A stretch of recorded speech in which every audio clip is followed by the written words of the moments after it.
Oi, boa noite. A gente. Eu estava conversando aqui com um grande amigo que eu gosto muito, que é o Luiz Carlos, da Estante Psicanalítica. E eu disse, Luiz Carlos, vamos. Ele sempre me pediu para fazer uma live, e vocês sabem que eu não gosto muito de live, né? Então, mas eu digo, vamos bater um papo, eu até aceito. Então vamos lá bater o papo e o Luiz Carlos vai já entrar. E a gente começa a conversar e ele queria fazer umas perguntas. E aí eu vou tentar responder algumas perguntas e se vocês também quiserem perguntar, a gente pode conversar, tá? Estou aqui podendo conversar com vocês hoje. Eu não estou conseguindo colocar o Luiz Carlos. Luiz Carlos, você não está conseguindo entrar. Ah, por quê? Ah, mandar de novo. Como que faz?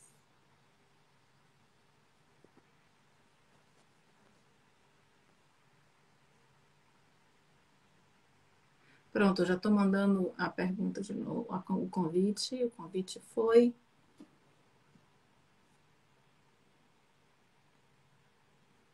Ah, pronto. Oi, Luiz Oi, Lia, Carlos. boa noite. Boa noite, tudo bom? Tudo bem? E você, como é que tá? Então, tá tudo em paz. Lia, estamos aqui, né? Agradeço por ter aceitado esse convite para falar sobre a clínica com o bebê. Né? Você sabe que desde que eu te conheço, eu te perturbo sobre essa clínica, né? Para você falar dessa clínica, você tem uma vasta experiência com bebês, com crianças, mas a clínica com o bebê, ela sempre me inquieta.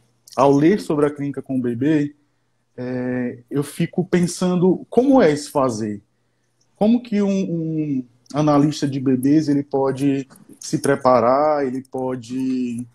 O que que ele faz, né? Então, assim, eu lanço essa pergunta para ti. O que é que um psicanalista de bebês faz? Luiz Carlos, olha, quando a gente trabalha com psicanálise, de uma certa maneira, não, de uma certa maneira, não, de maneira geral, a gente trabalha com o inconsciente, né? Uhum.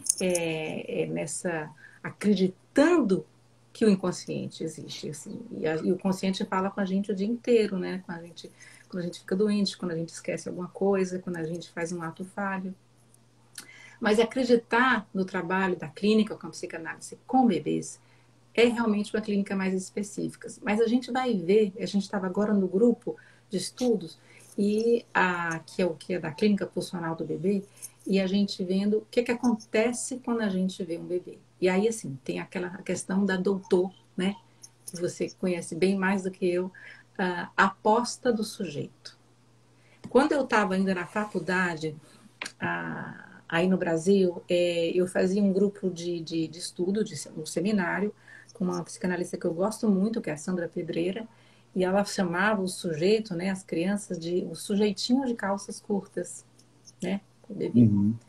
E isso ficou sempre presente, que acho que tem uma coleção da Aga, uma também, que é sobre, Isso. né, o sujeito de calças curtas.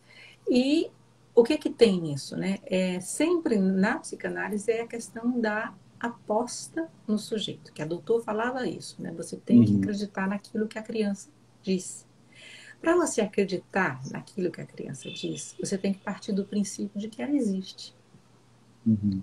né? De você olhar para uma criança e dizer, ali dentro tem alguma coisa, tem alguém pensando.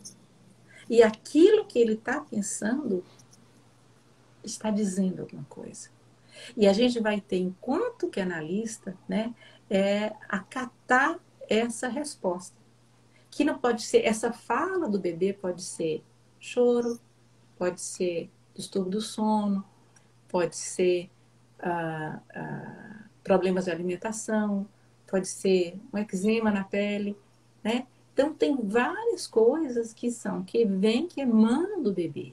E a partir do momento que você diz, ali tem um sujeito, você vai ter que acusar a recepção de tudo que vem dele. E isso a Uhum. gente, hoje foi muito engraçado, a aula foi muito legal. As meninas fazem perguntas maravilhosas, assim, eu tento responder como eu posso, porque assim, eu estou bem milhares de anos luz longe de poder realmente saber tudo.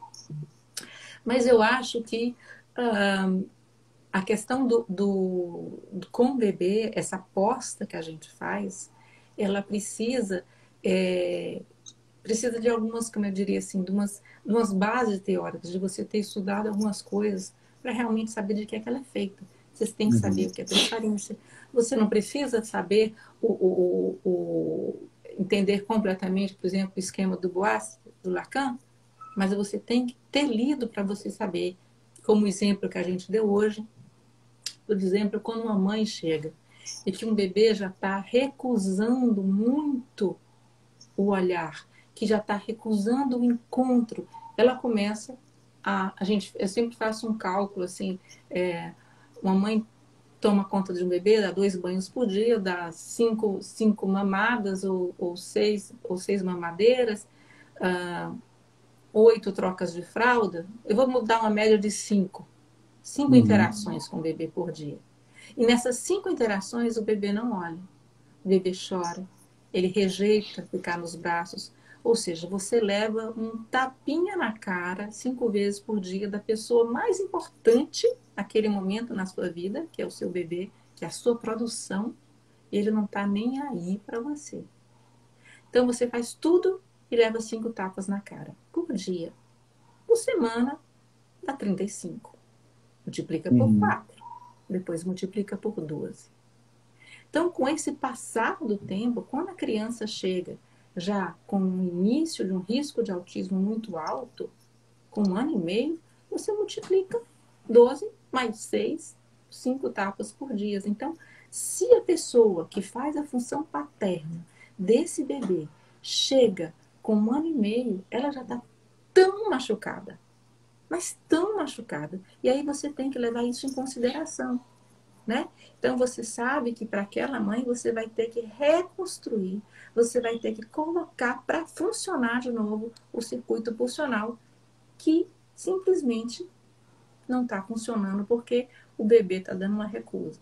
Então, para isso, você tem que saber em que lugar eu fico, de que lugar eu falo, né? Você tem que saber o que é que vai ser uma ilusão antecipatória, que a mãe não está mais conseguindo fazer, o que você vai fazer numa situação também em que a mãe já sabe tudo do bebê, que é exatamente o outro oposto, que aí também não está tendo falta, não está tendo Uhum. falta, não produz desejo, não produz desejo porque não tem a castração e porque não tem o nome do pai. Então são várias coisas teóricas que a gente, a mesma teoria com a qual a gente trabalha na clínica como adulto, a gente trabalha na clínica com bebê. Só Uhum. que a gente passa pelos Sim, pais, mas a gente sim. tem que ler aquilo que o bebê está dizendo. Tá? Uhum. Que a doutor Li, ela é radical, né, ao ponto de dizer que o bebê já é um sujeito e que quando você vai trabalhar com o bebê, você tem que fazer essa aposta ali de que o sujeito está ali, não é depois, né? Mas ela falava, é possível falar com um bebê de um dia, de horas, que De acabou de hora. nascer. Não Então, é um sujeito em construção, ele vai virar um sujeito, não. O bebê uhum, já é um sujeito, mesmo antes uhum, de chegar, né? uhum, Porque assim, quando você, às vezes, eu brinco e digo assim, quando é que você começou a querer ser mãe, por exemplo, né? Aí vem uma mulher e diz, não sei, esse namorado que eu tive me deu vontade de ter uma história com ele e viver o resto da vida.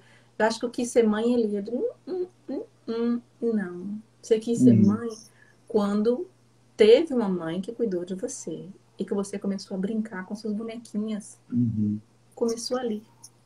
E uhum, ali também já teve uma resposta ao desejo dos seus pais.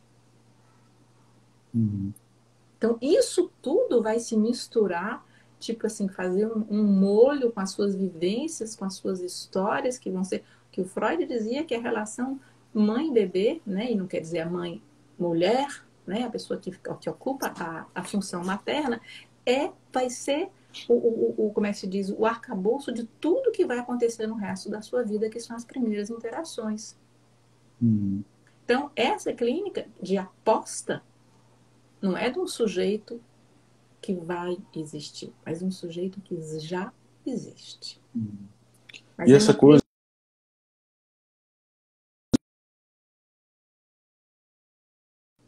É uma clínica, Luiz Carlos, que se você está na frente de um bebê com alguns distúrbios simples, não é tão complicada, é muito gostosa, eu diria, né? Muito perigosa, porque não pode também gostar demais, né? Mas com o bebê a risco de autismo, ela é muito dura, Uhum. porque você tem medo, enquanto analista, você tem medo de que aquela criança realmente vire uma criança autista. Aquilo coloca em você em uma situação de angústia, né? Haja supervisão nessa hora. E a gente tem que lembrar o que o Freud dizia para a gente ter que se acalmar um pouco com a questão do furor curandis, né? De dar um Uhum. jeito mais rápido possível. E um tempo atrás eu coloquei uma frase que foi dita pelo ministro da Suíça sobre a questão do Covid. Ele dizia assim: nós temos que agir, eu acho que esse é o lema para quem trabalha com bebê, nós temos que agir o mais rápido possível e o mais devagar que necessário. Uhum. Porque tem que ter muita calma. Uma análise com uma pessoa adulta, ela não se faz em 1 mês, nem 2 meses. A diferença com bebês é que os bebês que têm um risco baixo, que eu acho que não... Eu não gosto muito, você me conhece, de falar de risco de autismo, mas eu acho Uhum. que questão de desconfortos, isso você vai ter um pouco menos de tempo e você consegue que as coisas, que o trenzinho vá correr no trilho. Mas Uhum. quando realmente o risco é muito grande, que já tem um comprometimento corporal, aí você tem que realmente correr contra o tempo. Uhum. Porque Li, existe um tempo somático para isso. Oi. não, Lia, é que eu tenho visto alguns psicanalistas de bebês falando sobre o processo da dor no bebê, né, e que se o bebê ele sente uma dor que o incomoda, ele também não vai conseguir se dar ao outro, né, ele não vai conseguir ir para esse caminho da instauração pulsional. E o que que você acha em relação a isso da dor no corpo do bebê, a dor que ele sente e de que maneira isso pode atrapalhar a instauração da relação mãe-bebê?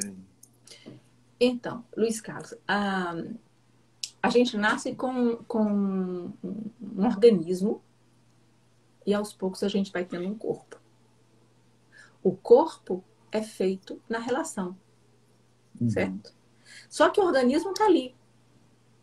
O corpo precisa do organismo para existir. E quando o organismo está sofrendo, o corpo sofre e a relação, que é aquilo que vai criá-lo, constituí-lo, sofre também. Um bebê com uma dor, como diz a Nick Beaulieu, ele vai se fechar para tentar aguentar aquela dor. Então, ele vai usar toda a energia. Por exemplo, não sei se vocês sabem, mas quando um bebê nasce, no primeiro dia, geralmente ele perde peso.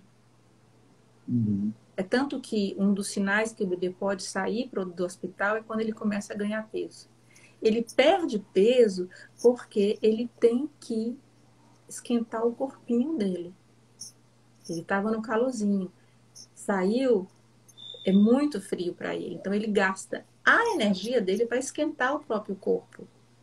Isso faz com que esse organismo vá mais à frente e peça ao corpo que está constituindo de usar tudo que ele tem para aguentar o que o organismo está precisando. Então a dor ela faz isso. O corpo do bebê ele vai se fechar para aguentar a dor. Uhum. Agora você imagina, hoje nós grandes a gente tem uma dorzinha de, já sei, tenho que tomar um comprimido, estou precisando dormir, estou precisando fazer uma massagem. A gente sabe como trabalhar com ela. O bebê está chegando ali, ele não tem a menor ideia de como fazer para aguentar aquela dor. Então o que é que ele faz? O corpo dele inteiro vai se fechar para suportar a dor. Quando o corpo está ocupado com a dor, não dá para você se ocupar em aguentar a dor e ao mesmo tempo estar aberto para a relação com o outro.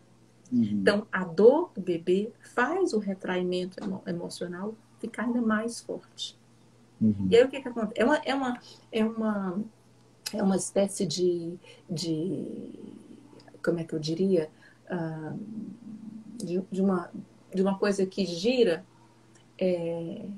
que normalmente deveria girar do lado positivo.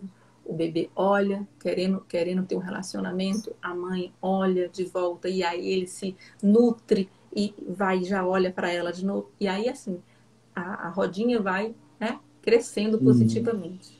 Quando Uhum. existe a dor, ele está ali concentrado na dor, ele não consegue olhar, ele não está, o corpo está exigindo mais dele do que ele pode dar.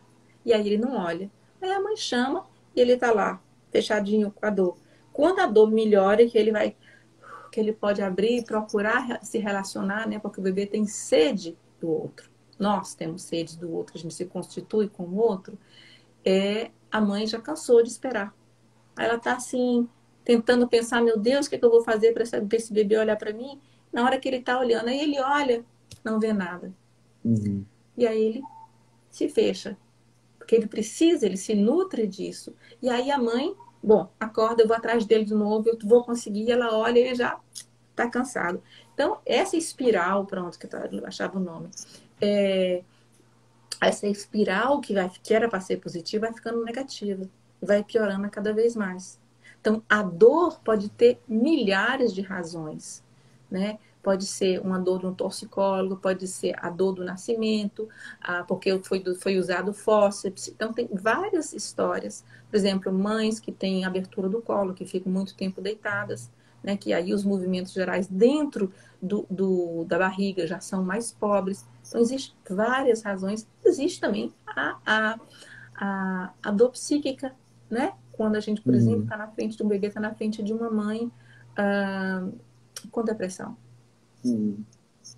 Então, mas a dor psíquica, ela precisa ser realmente, hoje em dia a gente sabe que se a gente não fizer alguma coisa, a gente arrisca de que esse bebê tenha um retraimento muito forte. E o retraimento, ele é muito duro, não só para as pessoas que cuidam do bebê, mas para o analista também, porque você vai ter que, primeiro, organizar, como o Boulanger fala, o corpo do bebê, para que ele não precise gastar todo o pouquinho de energia que ele tem para tomar conta do corpo e poder estar mais apto. Então, por exemplo, quando a gente pega um bebê, geralmente, quando eu recebo um bebê, a primeira coisa, graças ao Boulanger, eu já consigo olhar, não sou psicomotricista, né? Mas, bom, 2 anos de formação, que o bebê está precisando, ele está com desconforto, ele não consegue já com 1 ano fazer 4 patas, né, andar de 4. Ele, por exemplo, a gente coloca ele no chão, assim que a gente coloca ele deitado nas costas, ele grita. O bebê que, não, mas ele não gosta de ficar deitado no chão. Ok. Um bebê que Uhum. tem regurgitação. Então, são vários sinais que você vê que o bebê vai usar toda a energia dele para tomar conta do corpo que não está bom. E aí Uhum. ele não tem a capacidade. Mas Uhum. assim que o bebê, que a gente chega no consultório, é, e que você vê que tem alguma coisa que não está bem, na mesma hora eu ligo para as colegas e digo, olha, a gente precisa me arranja aí um horário urgente, né, para receber esse bebê. E aí, quando esse bebê vai ser reorganizado com a osteopatia, né, que eu recebo de novo, o bebê já vem completamente diferente. E quando o bebê relaxa, a mãe relaxa também, porque Uhum. ela volta a sentir a relação com o bebê. Lia, aqui pediram para você falar um pouco, né, como que um psicanalista, você está falando sobre isso agora, como é que o psicanalista vai trabalhar nesse caso, né, onde há a dor no corpo do bebê e há esse retraimento emocional e relacional. E uma outra colega pergunta, pede, na verdade, para você falar um pouco dos movimentos gerais, né, e comentando também que a Lazinha que tem pesquisado sobre isso com os osteopatas, né? Então, os movimentos gerais é um exame que foi criado, que sempre existiu, não foi criado agora, entendeu? Que os médicos fazem, principalmente os neurologistas, nos primeiros meses do bebê, porque são movimentos que, dependendo da qualidade dos movimentos, eles podem indicar um distúrbio cerebral, né, no desenvolvimento do bebê, principalmente motor.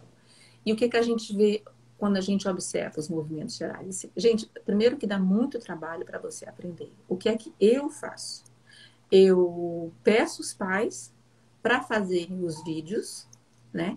Eu até passei agora há pouco tempo no grupo o nome de um aplicativo que chama-se Babies Moves, em inglês, no plural, em que ensina exatamente como a filmagem do bebê tem que ser feita, os 3 minutos, né? A gente não fazer de qualquer... Não é dizer, ó, filma teu bebê em 3 minutos, não é bem assim. Com esse, no mínimo 3 minutos, a gente tem condições de pedir uma pessoa que realmente é um expert na leitura dos movimentos gerais para fazer a leitura para a gente, que é o que eu faço. Eu não me atrevo a ler, entendeu? Eu vejo quando os bebês estão com os movimentos pobres, e aí isso eu já passo para um colega. E aí o que é que acontece? Muitas vezes é a Nick que me faz isso, e aí no Brasil é a Pérsia, que trabalha muito bem com isso, e aí eu continuo do meu lado. Então, todo o trabalho comigo em psicanálise vai ser também, ao mesmo tempo, o discurso da mãe, a maneira como o bebê está se colocando e de que maneira eu vou juntar esses dois para que a coisa comece a realmente ter outro tipo de sentido. Então, por exemplo, quando vejo uma mãe que não está conseguindo que o bebê olhe, que já passou no osteopata, que ele já está melhor, a gente vai ter que arrumar o bebê. Existem várias posições dentro do consultório que você pode reorganizar o corpo do bebê, dar os apoios necessários para que ele não precise ficar tomando conta do corpinho que vai para cima, para todo lado, e aí ele fica mais aberto para o relacionamento. E uma das posições é você colocar a mãe bem sentadinha no chão, com um bom apoio nas costas, ela dobra as pernas, né, assim, subindo mais o joelho, e aí ela coloca o bebê com as perninhas aqui em cima do peito e segura os dois bracinhos do bebê aqui. Então, ele vai ter um pano de fundo, que é realmente as pernas dos pais, né, do pai ou da mãe, onde realmente até aqui a cabeça está bem apoiada, e aí são 30 centímetros, que é a visão até 5 meses, que é a melhor distância, e aí você consegue conversar. E nessa posição, Luiz, o bebê olha na mesma hora. E se ele tiver dificuldade, ele vai aguentar um pouco, e aí ele vai tentar tirar. E aí a gente tem ainda mais certeza que é um bebê que precisa que a gente faça, vai dar mais trabalho para a gente conseguir desfazer esse espiral negativo em que a duplinha entrou. Lia, essa questão de organizar o corpo do bebê, né? Que se entende primeiro que esse organismo é uma espécie de corpo despedaçado, um corpo que precisa ser unificado, né? Isso tem a ver com o que se chama de pulsão de aconchego? Ou é uma coisa diferente? Uma coisa é a pulsão de aconchego e outra coisa seria essa necessidade de organizar o corpo do bebê para entrar em Então, relação com ele? Luiz, são duas coisas diferentes. A questão da organização é quando você vê que um bebê está em sofrimento, e às vezes não é só no consultório, porque eu atendo bebês do Brasil e eu mostro pelo vídeo como é que a mãe pode organizar e já muda completamente de uma sessão para outra. As mães me ligam, nossa, eu já vi que ele olhou, e aí você já vê a paixão, né, deslanchando. Ai, mas ele é lindo. Ela estava naquele desespero, né, porque agora também virou moda, todo bebê deve virar autista. Eu acho isso terrível. Sim. E a questão da pulsão é assim, o braço, né, que eu aconchego, né, quando o bebê vai bem, Luiz, é uma delícia. É um enamoramento. Mas quando o bebê não tem condições de olhar, é uma guerra. Eu fiz um artigo, acho que há uns 20 anos atrás, uma coisa assim, em que eu falava que a relação, nessa época, acho que eu já conhecia ela, assim, que já trabalhava aqui com ela, mas a questão de uma mãe, de uma díade que vai bem, era para ser uma valsa. Em algumas situações, vira Kung Fu. O que era para ser PADD, né? O par de dois vira luta, né? Vira luta. Então, assim, o aconchego é bom e é necessário quando tá dando certo, né? Porque se você forçar uma mãe a pegar num bebê que se faz um cambrai, né? alguns que têm refluxo, né? E que querem sair por todas as razões do braço da mãe. Quer dizer, você vai forçar mais um tapinha na cara dela. E um tapinha Uhum. que é muito perigoso, assim. Eu já vi mães dizer assim, doutora, ele fica com... Todos aqui chamam de doutora. Ele fica com todo mundo ou de todo jeito, mas nos meus braços ele não gosta. Eu me lembro de uma que disse assim, eu acho que eu tenho uns espinhos nos meus braços. Você imagina a dor de uma mãe que acha que ela tem Isso. espinhos em relação ao seu próprio bebê? Eu Uhum. fico mal. Uhum. Eu lembro de uma mãe de uma criança autista, acho que ela já chegou muito tarde para mim no hospital, ela chegou com quase 3 anos. Uhum. Mas assim, autista de Kanner. E a mãe, ela corria para um lado para o outro e a mãe dizia assim, olha, eu nunca consegui que a minha filha gostasse dos meus braços. Assim, eu seguro assim o choro, né? Uhum. E aí ela disse assim, mas eu consigo às vezes fazer o abraço balão. Aí eu falei, abraço balão? O que é isso? Ela disse assim, eu pego uma bola, né? Boto na minha frente, aí eu pego ela e ela me deixa agarrá-la porque tem essa bola entre nós duas. Então, para a criança, a questão tátil era insuportável. Mas a mãe precisava pegar a sua filha no colo para se sentir mãe.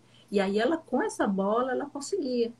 Eu nunca vou Uhum. esquecer, acho que eu vou morrer me lembrando dessa história, porque eu imaginei a dor que é você não poder carregar seu bebê no colo. Uhum.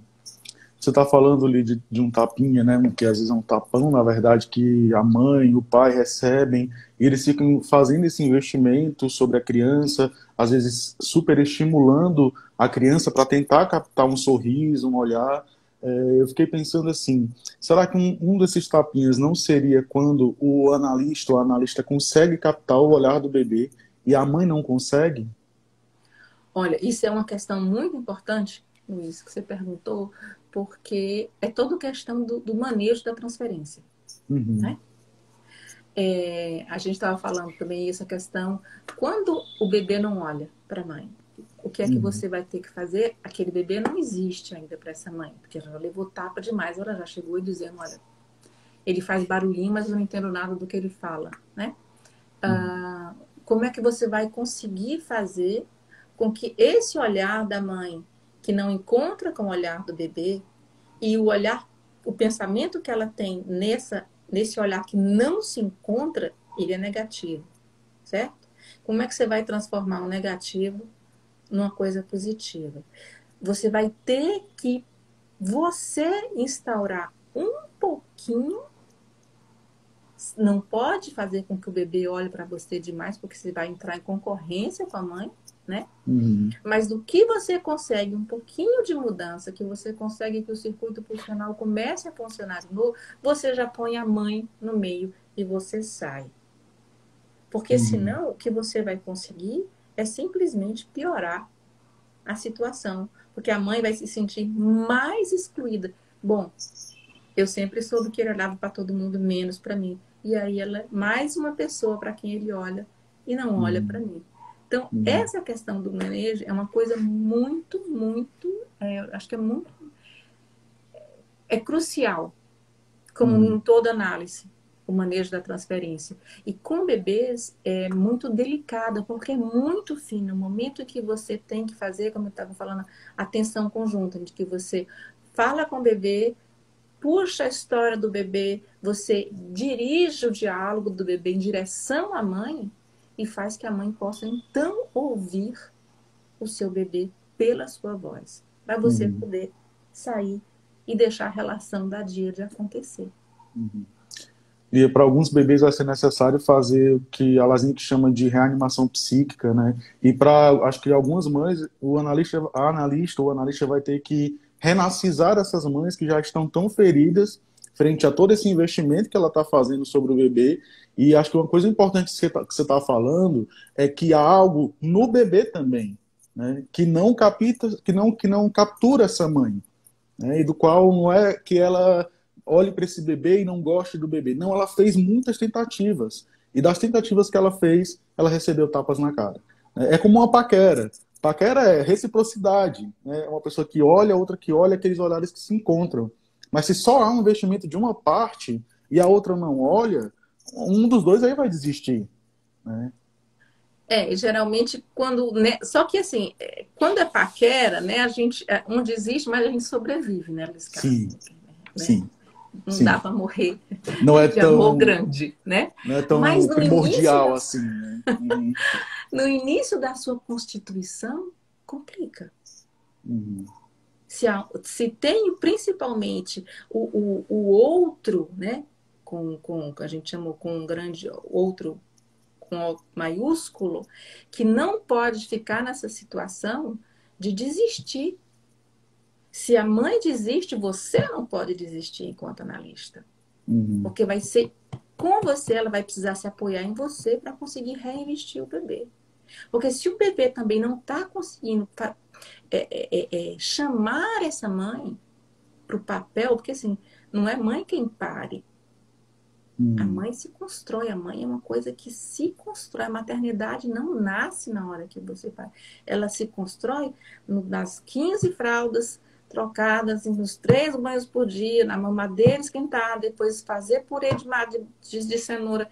Então, são todas essas coisas que vai construindo a sua maternidade. Se Uhum, o bebê não, é o bebê que vai transformar aquela mulher em mãe uhum, e aquele homem em pai. uhum, Eles não se fazem sozinhos. Senão eles eram solteiros ainda. Agora, tem coisas tão mais complicadas dos caras, porque assim, quando um bebê chega, né? Eu acho muito engraçado, porque aquela mulher que era filha de outra mãe, teve um filho, aí, agora sou mãe, né? Aí liga para todo mundo para dizer que o bebê nasceu.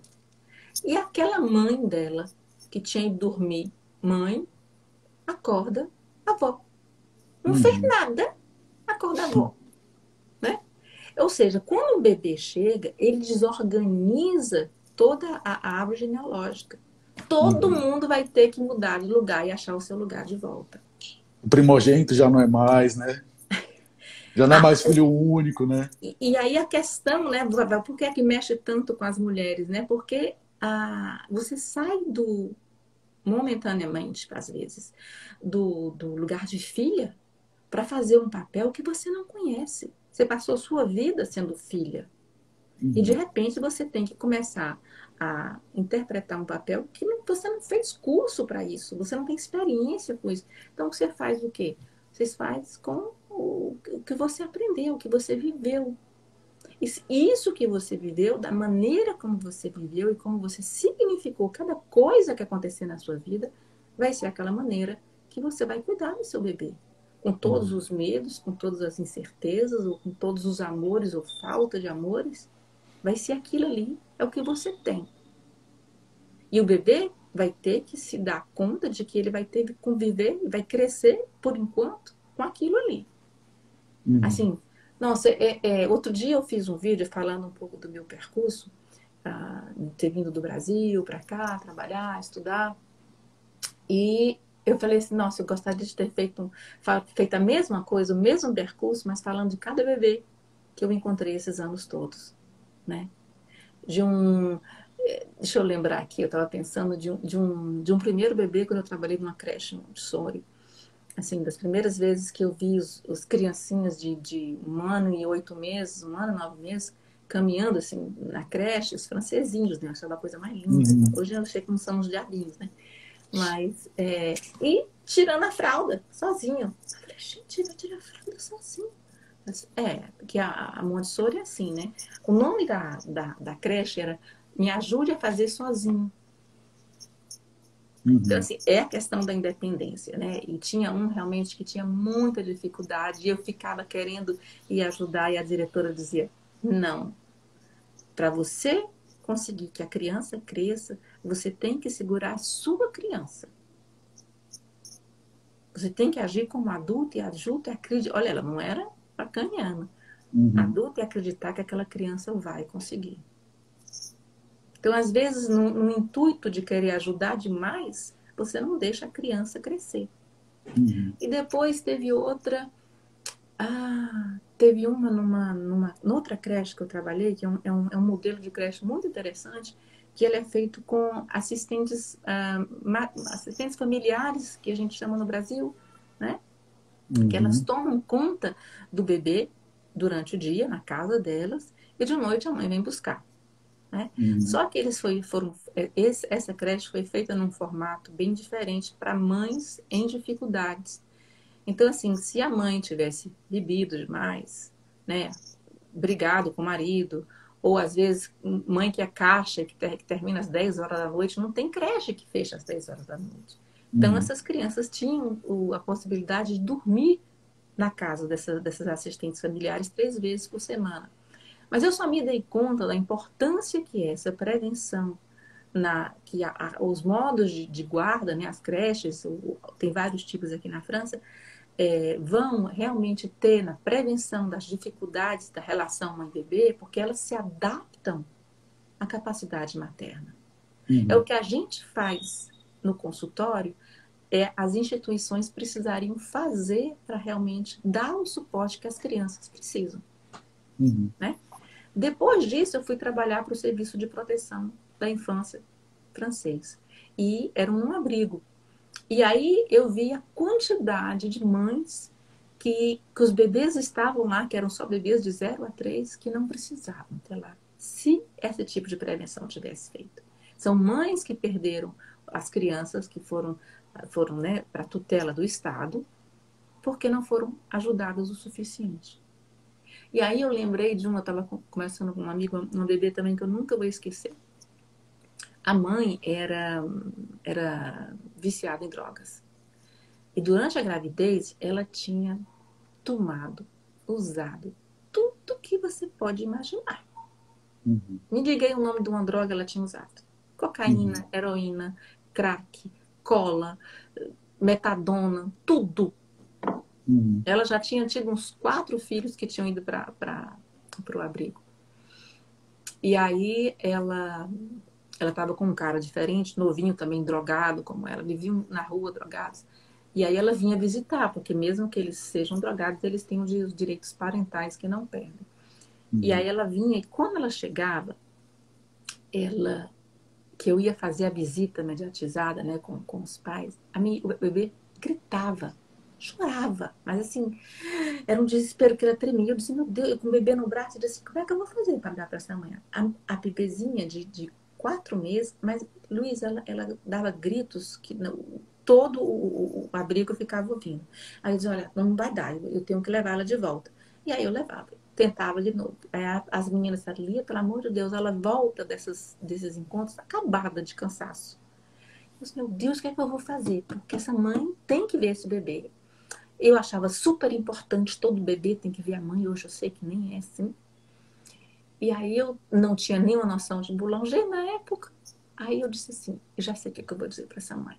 Disse, olha, é o seguinte, cearense tu sabe como era, né, Luiz Carlos? Sim. A sua bebê não aguenta lhe ver. Então é o seguinte, como a senhora só vem para cá doidona, a gente vai tentar outras coisas. Então, quando a senhora vier, a senhora tem que estar, como é que a gente diz? De cara, Só. né? De cara, Uhum. de cara, sem estar drogada. Como é que se diz? O encontro, né? A visita demora 30 minutos, então tá. Aí ela disse assim, tá certo, vamos ver. Aí eu digo, agora é o seguinte, se a senhora chegar doidona, eu mando a senhora de volta. E ainda faço pior. Porque como o tempo que ela vai ficar aqui no abrigo depende do meu relatório para o juiz, eu boto que a senhora não pode nem encostar nesse menino, na menina. E aí ela foi, né? Aí no primeiro dia ela chegou e assim, sabe, assim, nervosa. Aí eu comecei, né? Mostrando a menina e fui levando. E aí eu fui fazendo uma aproximação física, devagarzinho, cada vinha que ela vinha. Mas aí, quando já ela olhava para mim e disse assim: Madame Batista, eu preciso ir embora. Isso assim, 10 minutos de consulta. E ela disse: não estou mais Uhum. aguentando. E eu já sabia que ela ia sair, ela tinha saído ali direto para tomar uma dose, né? Uhum. Mas ela aguentou. A gente foi aguentando, cada vez ela aumentava para 10, 12, 13, 15 minutos e a bebê foi suportando aquilo. e parou de gritar, até o dia que ela conseguiu botar o bebê nos braços. Agora, assim, são coisas, Luiz Carlos, que você... As pessoas dizem, Lia, como é que eu faço para começar a atender bebês? Eu digo, gente, olha, a gente mora em um país, como o Brasil, em que a necessidade de ajuda da classe, como é que eu diria? Que a gente chama a classe que não tem nada, né? Que a gente tem tanta gente nessa situação no Brasil. Vamos ajudar. Tira uma manhã de vocês, vão para um abrigo, vão para uma UPA, vão para qualquer lugar onde tenha mãe e bebê e vão servir de massa mesmo, sabe? Olha, eu fico aqui só fazendo a triagem do bebê, pegando os nomes dos bebês. Eu faço aqui, eu fico só no fraldário, fico só trocando as fraldas. Você tem que ter o hábito de ver bebês, de pegar em bebês, de observar bebês para poder virar analista. A doutora também dizia, ninguém começa a ficar analista de criança, a gente tem que começar como adulto primeiro, né? Mas bebê, você precisa aprender muito sobre o desenvolvimento. E quando você está com um bebê, que você olha, qual a idade dele? Tem 6 meses. Aí você olha ele assim no chão e diz, ele não levanta a cabeça, né? Não está ainda nem dobrando as perninhas. Então você tem que ter na sua cabeça, ao mesmo tempo que você olha, que você escuta, que você olha o bebê, você saber que naquela época, naquela idade, ele devia estar fazendo isso e isso. E quando você vê muitos e muitos e muitos bebês, isso entra, você já sabe. E você já sente os carros. O que é preciso. E isso os livros não ensinam, né, Lia? Não. Você tem que conviver com bebês. O que não falta, o que mais precisa nesse país é de que a gente tome conta dos bebês e das mães. Então façam, tirem uma manhã de graça. Vão ficar numa UPA fazendo qualquer coisa para ajudar e para poder conhecer os bebês. Né? E aí teve essa. Aí depois, deixa eu ver, depois do... tem uma muito engraçada que eu falei ontem numa supervisão de creche. As histórias, essa é bem engraçada. Era o seguinte, eu trabalhava numa creche. E aí, eu tomava conta de uns 10 creches ao mesmo tempo. Mas era tempo completo só de creche, uma época que eu fazia o consultório. E aí, fazia reunião com as meninas da creche, porque na França, as creches não são educadoras, são auxiliares de puericultura, ou seja, é a creche, quem manda na creche é a Secretaria de Saúde, não é a Secretaria de Educação. Né? E as meninas auxiliares, a gente fazia a reunião clínica e elas disseram assim, Lia, olha, eu sei que você é psicóloga, você não acredita nisso. A gente está com um problema muito grande, porque na hora da sonequinha de tarde, tem uma criancinha de 2 anos e meio, mais de 2 anos e meio, ela acorda, fica sentada e fica assim. Olha, Lia, a gente está morrendo de medo. Esse medo? Medo de quê? Essa menina é possuída. Eu digo, possuída, gente. Pelo amor de Deus, vocês sabem em que ano nós estamos? Pra vocês dizerem que uma criança é possuída. Lia, mas uma coisa deve ser, fizeram uma bruxaria com ela, alguma coisa assim. Aí eu falei, bom, resolvemos. A criança voltou a dormir e tudo.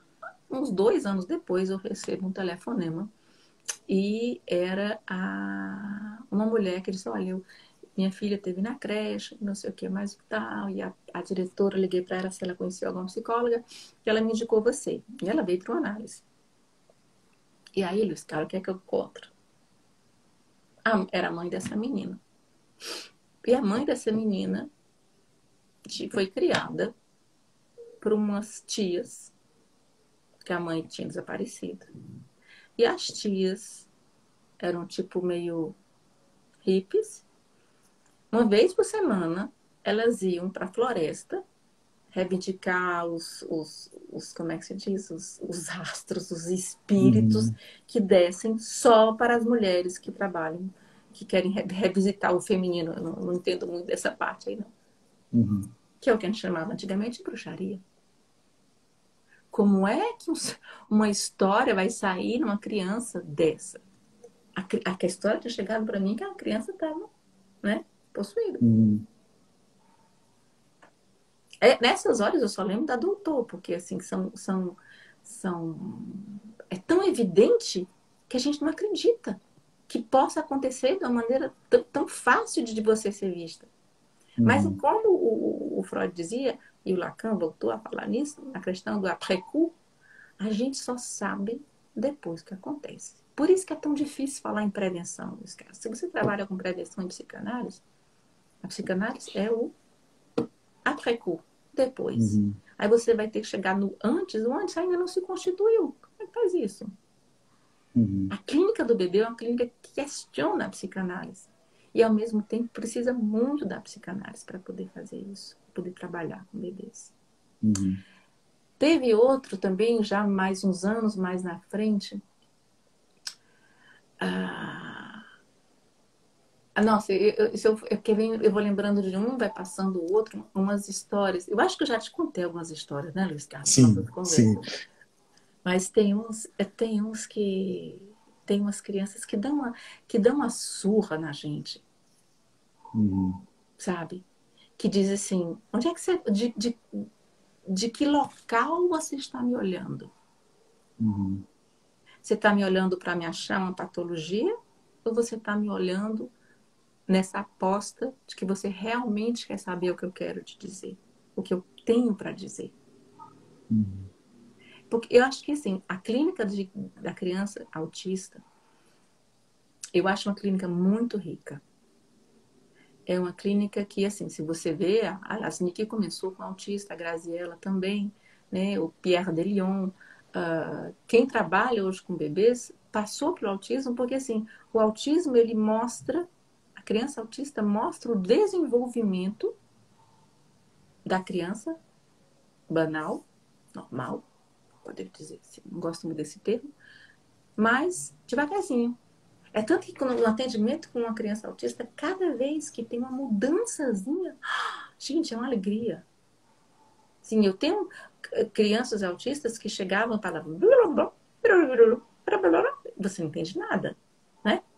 E aí quando ela começa, no meio da nada, já faz borbó, balbá, e aí as sílabas vão ficando mais longas. E aí você começa a ouvir o corte entre as sílabas. E corte, é o mesmo corte em psicanálise, entendeu? É castração. Uhum. E aí você vê a possibilidade do sujeito, você vê na linguagem a constituição do sujeito. E aí mais na frente a criança começa a cantar. Depois começa Uhum. a fazer palavrinhas. E depois fala. Uhum. Então, essas crianças, elas vêm, eu acho assim, que as crianças autistas vêm nos questionar que posição nós temos enquanto seres humanos. Uhum. Lia, uma das coisas que eu percebo aqui no Brasil, pelo menos, que a prática com bebês, ela existe, mas ela não é tão forte quanto aí na França.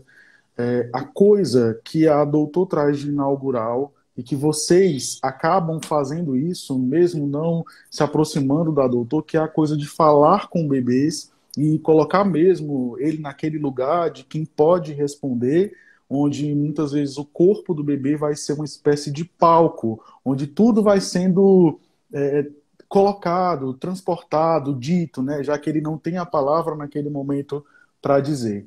E quando eu lia, doutor, quando eu ouvia você falando, isso me dava uma certa angústia de entender assim, pô, mas como é que faz esse negócio de falar com o bebê? Porque na clínica com a criança nos responde. Na clínica com bebês, os pais estão ali e tem coisas que os pais, e a doutora faz isso tanto com bebês quanto com crianças, os pais vão dizer certas coisas que a gente vai precisar traduzir para a criança ou para o bebê, ou então algum não dito vai aparecer ali que tomou forma de maldito, nesse duplo sentido que essa palavra tem, e o analista consegue captar isso e traduzir isso, colocar isso em palavras, que às vezes não tinha palavras. Né? Mas veja bem, Luiz Carlos, quando a gente recebe no consultório uma criança com mutismo seletivo, ela não fala. Aí você faz o Uhum. quê? Você vai procurar outros lugares para se apoiar, para ouvir essa criança. Você vai pelos desenhos, se ela já pode desenhar, algumas rabiscam. Você vai para a massinha de modelar, algumas não gostam de pegar na massinha Uhum. de modelar, né? Algumas não gostam de brincar. Você faz o quê? Qual é a Uhum. diferença para essa de um bebê? Nenhuma. Mas na aposta é a mesma. De Uhum. que ali tem alguma pessoa querendo dizer alguma coisa. Agora, assim, não tem uma criança que eu tenha recebido na minha vida profissional que eu não diga no fim, olha, obrigada por ter trazido seus pais. Uhum. Porque sempre tem um não dito na relação parental, que ela seja horizontal ou vertical. Uhum. A Patrícia está perguntando aqui, o trabalho é só com autistas? Não, ainda bem, é muito. A clínica com autistas, gente, é uma clínica muito pesada. Nas terças-feiras, por exemplo, lá onde, no CAPSI, onde eu trabalho, o equivalente do CAPSI, na terça-feira eu tenho 12 crianças autistas. Aí é o CMP, né, Lia? É, Centro Médico Uhum. Psicológico. Eu saio morta. Uhum. Porque com a criança autista, você não vai emprestar o seu psiquismo, você empresta o seu corpo. Porque Uhum. elas sobem em cima de você, elas empurram. Eu já tive uma criança ah, que já me derrubou no chão, teve outra que eu desloquei aqui a clavícula. Então, assim, elas precisam que você empreste o seu corpo, isso tem um preço. Uhum. Isso tem um preço. Né? Que nem quando você vai para a ginástica depois de vários anos, né, Piscar? Você chega toda Sim, moída. é verdade, Tem Lia. alguém aqui falando trabalhar com materiais com o trabalho do André Lapierre, que eu sei quem é, porque quando eu estava na faculdade, o André Lapierre foi para a minha cidade, eu já falava francês, eu fui traduzir. Bom, não posso nem dizer a idade, né? Porque aí não se fala nisso. Mas a psicomotricidade relacional é muito, muito interessante. Muito interessante. Hoje, assim, o trabalho que é feito aqui na França, que não é assim, não é porque na França é o melhor, não. Mas tem muita coisa legal aqui, como tem muita coisa boa no Brasil. Assim, o pessoal que Sim. trabalha com psicomotricidade integrativa, as TOs, gente, é maravilhoso a integração sensorial. Eu acho que não pode faltar para uma criança autista uma integração sensorial. Não Uhum. pode. Mas também não Uhum. pode faltar uma escuta do sujeito. Uhum. Lia, eu acho que não é à toa que o teu supervisor trabalhou com a doutor, né, que é o Nazi Hamad, e ele tem uma grande experiência na clínica com crianças que foram abandonadas, com crianças em abrigo, né? E uma das coisas que ele mais fala é que mesmo a criança que foi deixada no abrigo, ela tem direito à história dela, né? Ela tem direito a saber da história dela.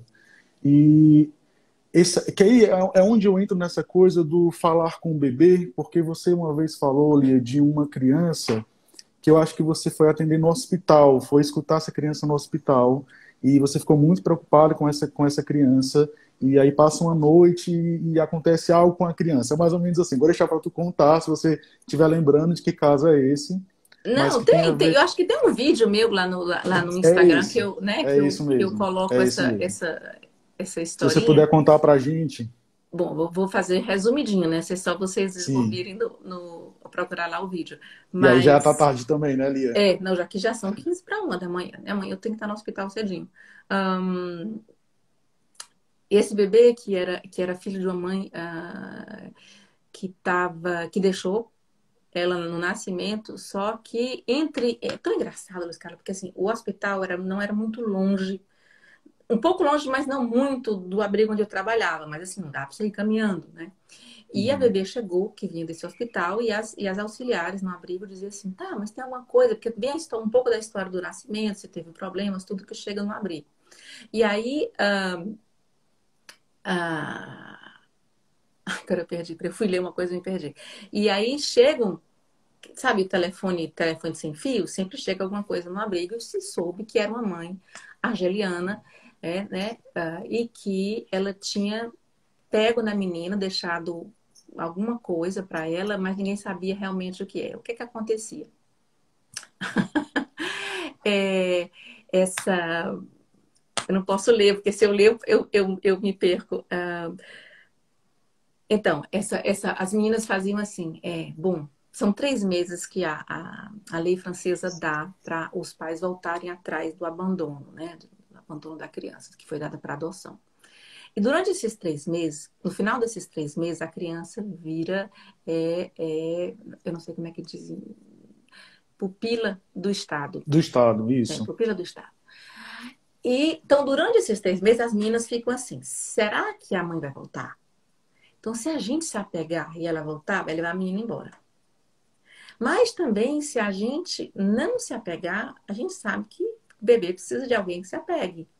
Então, Uhum. as próprias auxiliares ficam nessa ambivalência, sabe? De gostar ou não gostar. É que nem mulher que já tem que perder o bebê, quando está grávida de novo, fica esperando o aniversário do tempo do que perdeu o outro. Assim, não, eu perdi com 3 meses, então eu só vou achar que posso ter um bebê depois que passar os 3 meses. E aí Uhum. as auxiliares no abrigo eram desse jeito. E aí essa menininha não queria comer. Uhum. E aí foi para o hospital. E aí fica no hospital, passou 2 dias, deu um pouco, botaram uma sonda e ela voltou de novo. E aí, um dia, ela não queria comer e de repente começou a ficar roxinha. Aí as meninas chamaram a ambulância e tudo, mandaram para o hospital. Isso era uma sexta-feira.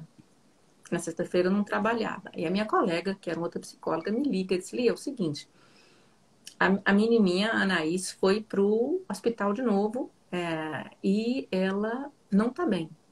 Ela tá sondada, mas ela não abre os olhos e os médicos não sabem mais o que fazer. Então, eles me ligaram aqui pro abrigo e disseram: olha, a gente quer saber quem é a psicóloga responsável, porque o problema dessa bebê não é somático.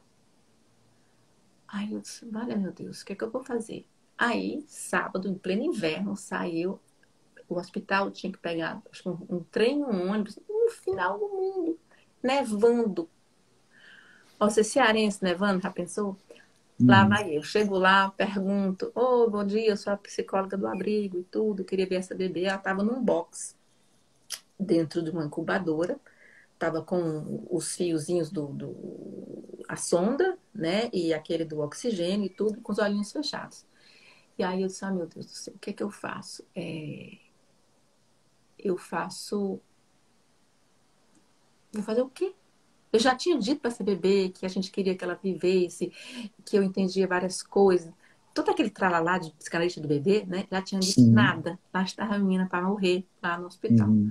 Aí eu, sabe uma coisa? Tinha uma cadeira de balanço. Aí, aqui no inverno, a gente usa, assim, umas camisetinhas por baixo para esquentar. Aí eu chamei a enfermeira, pedi a ela para pegar a bebê, se eu poderia colocar a bebê e fazer o canguru, pele com pele, né? Aí ela disse assim: a senhora é mãe? Eu disse: não, sou não, né? Ah, mas isso é só com a mãe. Aí eu digo: mas ela não tem mãe. Eu sou psicóloga responsável dela. Uhum. Peraí que eu vou perguntar pro médico. Aí vai lá e volta. Pode, tudo bem. Aí eu, meninazinha, 2 meses. Já que eles não conseguiam fazer mais nada, né, Lima? Qualquer Deixaram, aposta. né? Aí eu pego Uhum. ela, boto aqui em cima de mim, aí fico na cadeira me balançando e olho pela janela a neve, né? Já quase 5 horas da tarde, ficando escuro. Eu sou, meu Deus do céu, eu odeio neve. Eu queria estar no Ceará, naquele quentinho, né?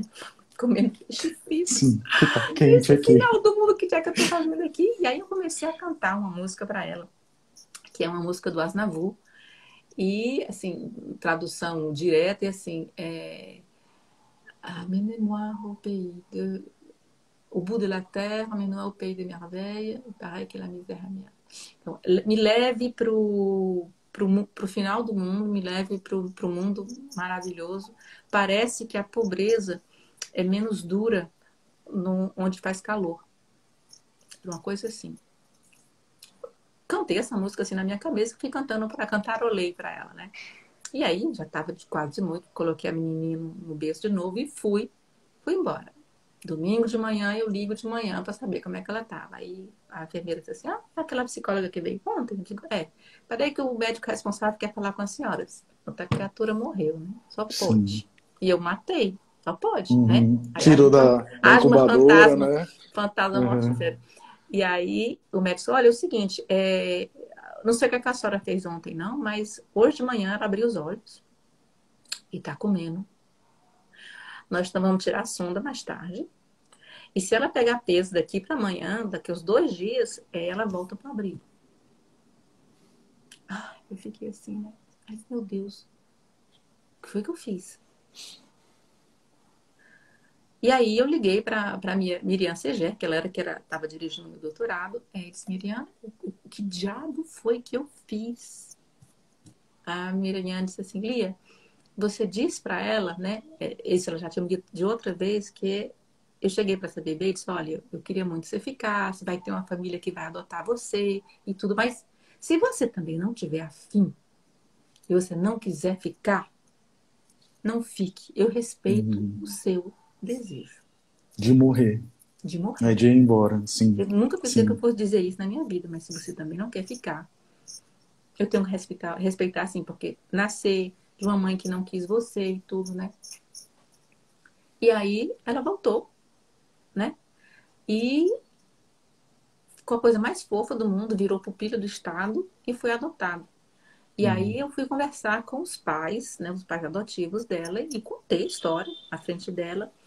Aí eles disseram, olha, a gente já tinha, a gente faz muitos anos que a gente está esperando para adotar uma criança, e a gente queria que o nome dela fosse, não sei, a Andréia, mas a gente não quer que ela esqueça da história dela, da história que ela viveu aqui também. Então o nome dela vai ser Anaís Andréia. Uhum. E aí, assim, eu fiquei assim, sabe? Nossa Senhora, que coisa mais linda, que pais maravilhosos são esses que não, que desde o início vão assim fazer com que a história desse bebê seja dele, né? Dela, né? E respeitada, né? Respeitada. E assim, porque quando tem essa história das separações, das adoções, existe uma quebra, né? Luiz Carlos, na árvore genealógica, e fica muito perdidos, né? Uhum. E aí o bebê fica sem saber de onde vem. Mesmo que você diga que ele é toda criança que é adotada, ela sabe que é adotada. Ela só espera que Uhum. um dia a gente conte a história direito, né? Sim, sim. Mas isso precisa ter uma continuidade. Por exemplo, existem muitos psicanalistas aqui que não acham muito legal a gente fazer psicanálise de criança que está para adoção. Por quê? Porque quem paga o psicanalista é o Estado. E quando a Sim. criança é adotada, ela vai para outro lugar, pode ser para outro país, e vai começar talvez com outro analista, aí fica esses cortes. E para alguns analistas, essa repetição das separações é uma coisa prejudicial. Uhum. Luiz Carlos, eu acho que amor, pelo menos um pouquinho. Se você não pode ter tudo, um pouquinho já pode salvar. Uhum. Então é melhor ter um pouquinho de análise do que não Uhum. ter nada. Uhum. E que você mude de analista várias vezes. Um dia você acerta. Um dia você acerta. Então, assim, Uhum. essa bebê, assim, é uma bebê que para mim marcou a a minha vida profissional. 9. E eu acho, Li, que essa canção que você canta, mesmo sem saber o porquê que canta, tinha a ver com o país de origem da mãe dela, não é isso? É alguma coisa Isso, nesse e ao sentido, mesmo. né? Então, o que aconteceu com isso? Foi que a Miriam falou para mim é que. É que o que aconteceu? O vínculo, né, o desejo de vida passou assim, tipo quase que energético, né? Se a cama eu vi tá dando 10 voltas no túmulo, um negócio desse.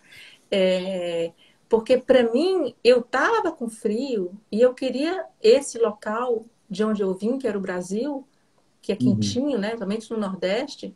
E ela também, ela vinha de um país quente. E ela Uhum. tá ali enquanto estrangeira. E eu também. Outro dia eu estava Uhum. outra vez que eu estava com o Nazir, eu falei assim, Nazir, eu me sinto tão bem, eu acho tão fácil pegar a criança autista que não fala. Aí ele olhou assim para mim e disse, Lia, autista, sem linguagem. Aí eu disse assim, porque eles falam, mas outra língua. E eu também. Eu falo Uhum. outra língua. O Uhum. francês não é a minha língua materna. Então, eu tenho que me fazer compreender por pessoas que não conhecem a minha língua. Para que coisa mais autista do que isso? Uhum. Então, existe essa conexão de precisar traduzir a sua própria língua para ser compreendida pelos outros. Que é isso que a Uhum. criança autista faz. Ela tenta que a gente compreenda a língua que ela fala. Gente, é muita dor de cabeça. Tem dia que me dá assim. Coisa que eu mais gosto agora na minha vida é os domingos que eu tenho que dar grupo de estudo. Porque eu relaxo de falar Uhum. português. Porque cansa falar uma língua que não é a sua língua materna. Eu imagino que talvez assim, para as crianças que são adotadas, elas têm que falar outra língua. E se você não Uhum. conhece a sua língua materna, se você... Olha, Luiz Carlos, assim, aqui eu trabalho num departamento onde tem a maior imigração da França. Então, são pessoas que vêm da guerra, pessoas que estão, estrangeiros que moram na França há várias gerações, mas que não são franceses, porque a grande maioria são árabes, africanos. E como é difícil, quem é mãe sabe que na hora que você coloca um bebê no mundo, até a posição, você já viu a posição, como é que a mulher vai ter neném? Tem que ter um negócio aqui para você se segurar, né?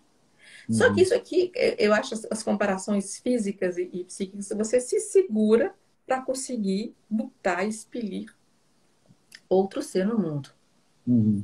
certo? Como é que você se segura psiquicamente? Se você não tem mãe, não tem avó, não tem tia, não tem cultura como a sua. Uhum. Como é que você faz? Você balança. É por isso que eu tenho tantas mães, principalmente brasileiras, que têm dificuldade, porque ela não está na terra. Você tem que buscar a sua mãe, a sua avó, para poder conseguir vir a ser mãe, só que elas estão longe. E assim, você já tem que ter, e já tem que ter uma posição de mãe francesa. Como se Uhum. você não sabe nem ainda o que é ser mãe? Mas isso eu faço a comparação dos estrangeiros aqui na França, mas é a mesma coisa no Brasil, do nordestino que vai para São Paulo. Uhum. Ou que um pouco do sulista, um pouco sulista para o Nordeste é um pouco diferente, né? Que tem até uma coisa do Porta dos Fundos sobre o sulista, né? Que eu achei Uhum. engraçadíssimo. Mas é bem isso mesmo, do sotaque. Esse desenraizamento, né? Assim que a Uhum. gente diz. É assim. É muito difícil. E quando eu trabalhei no sul da França, eu vi as parisienses ficarem super mal do sul da França, no próprio país também. A França cabe 17 vezes no Brasil, quer dizer, é desse tamanhozinho. Mas você saiu da sua região e estava no lugar, e na hora de assumir esse papel de mãe, você vai se segurar em quem? No Uhum. analista, espera, né? Uhum. Lia, eu queria te agradecer por esse bate-papo. Aí já é bem tarde, né?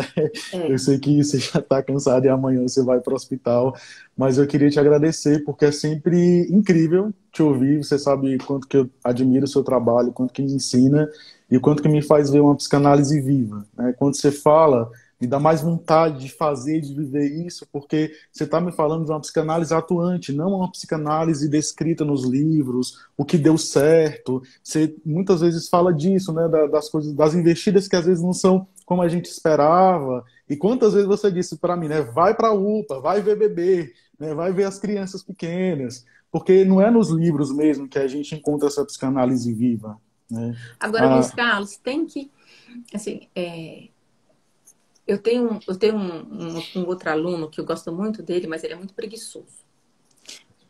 Sabe? E aí ele diz, ele atendi uma criança hoje, você está fazendo o quê? Ele diz assim, não, vou tomar um sorvete. Eu digo, criatura, volta para o consultório e vai ler Freud até as pestanas gastarem. Porque para você atuar, lógico que é experiência, entendeu? Mas uhum. se você não souber o que você está fazendo, não na Sim, hora, né? sim, Mas sim. depois, você vai fazer besteira, Luiz Carlos. Uhum, Você vai fazer besteira. E uma besteira uhum. do analista faz muita, muita. Uhum. Uhum. Porque a pessoa está ali acreditando, lógico, você não sabe dessa vida, da vida dela, mas ela acredita que você saiba que você vai poder ajudá-la. Então, quando você Uhum. não sabe o que está fazendo, você está fazendo mal. Então, precisa ler. Cada vez que começa a atender, tem que ter supervisão direto com a pessoa que já passou por... Ah, deixa eu contar uma coisa que aconteceu outro dia. Essa foi a melhor, dos últimos tempos. Eu estava atendendo uma criança e ela tem um problema de prisão de ventre e outras coisitas mais. E os pais, assim, eu vendo que a confusão nos pais estava muito grande, e a criança não estava conseguindo brincar, não conseguia separar dos pais. Ele não conseguia nem falar, ele ia dizer uma coisa, aí ele vinha e cochichava no ouvido da mãe ou do pai, cochichava uma coisa e outra. E eu vendo aquela palhaçada, né? Aí eu disse, meu Deus, como é que eu vou fazer um ato clínico que possa dar a essa criança a capacidade de se separar desses pais e desses pais, do infantil dos pais, se separar dessa criança. Aí ele começou a se separar um pouquinho, já era na terceira sessão, aí ele olhou assim para os meus bichinhos, ele só fez assim, deu uma olhada, tu viu a girafa e o tamanho do hipopótamo. Tu tem ideia do que é aquele hipopótamo, criatura? Aí ele olhou assim, eu disse, não, é porque tu não viu a cobra que tem lá dentro, né? Porque, olha, tem cobra. Aí eu comecei a dizer o nome de todos os bichinhos que tinha na minha caixinha. Aí ele começou a se aproximar e tudo. E a gente começou a jogar de bila para derrubar os bichos, né? Botava os bichos assim, ficava, derrubar. E eu vendo os pais olhando. Aí eu olhei assim, peguei uma cestinha assim, outra cestinha de bichinho. Levei pro outro lado da sala e disse, agora vocês dois vão brincar. Eu brinco com ele, vocês brincam um com o outro. E aí eu brincando aqui e os pais, assim, sabe? Aí eu disse, fulaninho, eu não sei como é que tu aguenta teus pais, não sabem mais brincar, não. Aí, rindo lá, tá vendo a palhaçada, a gente aqui se divertindo, e eles ali, feito besta, não sabem mais brincar. Ficaram chatos. E aí eu vi que não dava coisa do pai, eu peguei uma outra, como se diz, malinha que eu tenho só de marionete, tirei tudo, levei lá pros pais, tá aqui, agora vê se vocês fazem alguma coisa, pelo amor de Deus. E deixei lá. Aí continuei a brincar com o menino. Aí eu vi o pai. Não sei o que, não sei o que. E a mãe fazia alguma coisa. E aí, quando esses dois começaram a brincar, mas rir, brincar, esqueceram da gente, eu olho para o menino e ele tá assim. Gente, pra que coisa mais funcional do que isso? Uhum. Porque gargalhada, bem dada, com vontade. O Uhum. menino, na outra sessão, ele veio direto, não olhou nem pro pai, nem pra mãe, foi buscar e disse, vamos jogar. Mas assim, isso eu nunca tinha feito numa sessão. E assim, não existe fórmula para ser analista. Cada um vai fazer o seu molinho, porque depende do seu trabalho, do seu percurso, da sua análise, da sua própria Uhum. vida. Eu tenho Para fazer o certeza que seu estilo, né, Lia? eu não tenho certeza, eu tenho certeza que eu não atendo como um francês, Uhum. né? A primeira Uhum. coisa que eu digo, assim, que eu não sou francesa. Bom, dá logo para ouvir, por causa do sotaque, né? E aí eu tenho outro tipo eu fico mais exterior, mais estrangeira ainda, para poder ter um pouco mais de distância daquilo que está acontecendo ali, né? E a gente vai Uhum. aprender. Mas vão quem quer cuidar de bebê, vão pegar em bebê, vão limpar bebê, vão ficar no hospital olhando, sempre está precisando. Não tem agora, você não pode ir dar colo, né? Da tia do colo, uma coisa assim que eu vi nos hospitais dos bebês que não estão bem. Vão atender Uhum. mãe de graça, vão fazer serviço público, gente. Vão fazer serviço público, que é o que salva as pessoas, ainda salva quem quer realmente atender bebê. Para aprender. O pessoal da Uhum. clínica do bebê uma vez me perguntou, eu disse, faça um projeto para como é que se chama? UBA, não, UPA, a unidade básica de UBS. Sim. Isso, UBS. Faça um projeto de roda de conversa de mãe grávida, de roda de bebês, de cantar musiquinha pro bebê, Vão de graça, trabalham 2 horas numa UBS, e vão ver mãe, vão ver bebê. E vão olhar as díades, até cansar, até o olho apurar. E o Uhum. ouvido também. Uhum. Porque, como é que você diz? A infância agradece, né? Do país inteiro. Sim. A causa das crianças, né, Lia? Gente, eu trabalhei muito no hospital, na maternidade, escola. Foi lá que eu aprendi. Quando eu trabalhei, o meu primeiro emprego foi dentro de uma clínica de uma unidade de reanimação, no UTI neonatal 3. Eu ficava só escutando as mães. Não podia fazer nada, eu sabia aqueles apitos. Pi, pi, pi, pi, pi, não tinha nem ideia do que era aquilo. E as mães foram me ensinando. Depois fui pro canguru, me ensinando ainda, de saber, por exemplo, de saber que enquanto psicóloga do canguru, eu tinha que ajudar a avaliar se aquela mãe realmente podia fazer canguru. Não é toda mulher, não é toda mãe que aguenta fazer canguru, não. Uhum. Aquilo pode ser, tem algumas mães que veem os bebês como uma espécie de vampiro. Você botar um bebê colado nela 24 horas por dia, ela surta. Uhum. Bonitinho. Uhum. Então, isso Como tudo. os, como os franceses, né, Lia? As mães francesas que não são tão corpo a corpo como os brasileiros, as brasileiras são, né? Mas tem muita brasileira que também não Ah, é, é, também. né? Sim. Muita Sim, brasileira que sim, também não é. sim. Mas aos poucos você vai aprendendo. Você vai aprendendo. E a gente ter, assim, eu queria que tivessem 10 mil pessoas trabalhando com bebês. Para a gente realmente fazer alguma coisa pela primeira infância. A gente faz pela primeira infância, a gente faz pelo país. Né? E por Uhum. nós também. Que é tão Uhum. gostoso trabalhar com bebê. Uhum. Bom, gente, eu vou dormir, né?